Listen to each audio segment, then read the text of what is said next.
O que há de errado com o History Channel?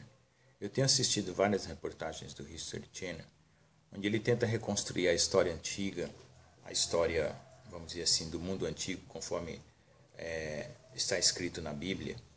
Um mundo onde não é, vamos dizer assim, de uma arqueologia ortodoxa, ou seja, escavações e novas descobertas têm mostrado que houve na Terra, de fato, a presença de gigantes, conforme está escrito no capítulo 6 do livro de Gênesis e conforme descrito no livro de Enoque, e também em algumas outras culturas, quando a situação é colocada de forma muito paralela por várias culturas. Bom, o que está de errado com isso? A questão é o seguinte: por muito tempo, a igreja cristã, tanto do lado católico como do lado protestante, protegeu um pouco essas informações, dizendo que os filhos de Deus, Benai Elohim, não eram exatamente gigantes, como foi traduzido na Vulgata Latina.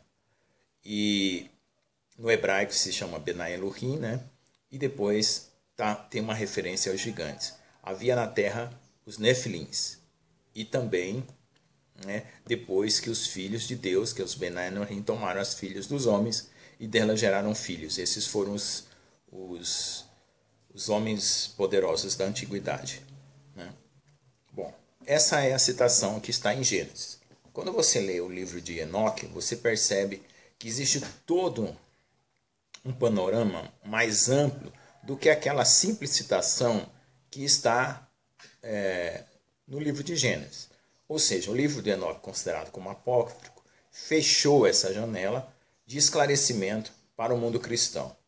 O que significa isso? Significa que, uma vez evidenciado arqueologicamente esses achados, com caveiras, com crânios, ossos de gigantes, que estão espalhados desde os Estados Unidos até a União Soviética, vamos dizer assim, desde o Oriente ao Ocidente, a gente percebe que esse fato é inegável, e que o relato que as culturas fazem da presença desses gigantes é associado a deuses, que na teoria dos astronautas antigos, conforme o History Channel, eles são, vamos dizer assim, divindades, que de fato são semi-humanos ou próximos aos humanos, que vieram aqui na Terra e fizeram uma espécie de colonização genética, associando ao que já havia aqui no processo evolutivo.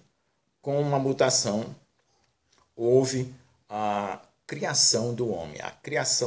Bom, então, nesse quadro, aparece um monte de coisas que tem que se tomar cuidado. Em primeiro lugar, alguns dizem que o que está escrito no Gênesis é que os Elins criaram o homem, Mas a gente sabe muito bem que a terminação Elim é para deuses, e lá no Gênesis original do hebraico não está escrito Elim, está escrito Elohim. Então, Elohim é uma atribuição a Deus dos deuses, que foi o criador do homem. O outro problema polêmico é o seguinte: se nós somos descendentes de extraterrestres, mudados geneticamente, então veja só, no processo, quem criou esses extraterrestres? Bom, foram outros que colonizaram previamente esse planeta, que por consequência veio aqui nos colonizar geneticamente. Então, e quem criou esses outros que criou esses extraterrestres? Então você vai, numa situação recorrente, vai parar quando nisso? Quem foi o primeiro de tudo isso? Então você retorna na escala temporal e fica perdido. Então o que a Bíblia está dizendo é que Deus criou todas as coisas, Então, um fato que tem que ser levado em conta é que o primeiro versículo de Gênesis diz assim: no princípio Deus criou os céus e a terra. Ponto. A terra, porém, era sem forma e vazia. Esse era pode ser traduzido como tornou-se sem forma e vazia. Então, existe um lapso de tempo, desde o primeiro versículo de Gênesis ao segundo versículo do capítulo 1 de Gênesis, que dá lugar a muita especulação. Por exemplo, a criação da água não está relatada em Gênesis.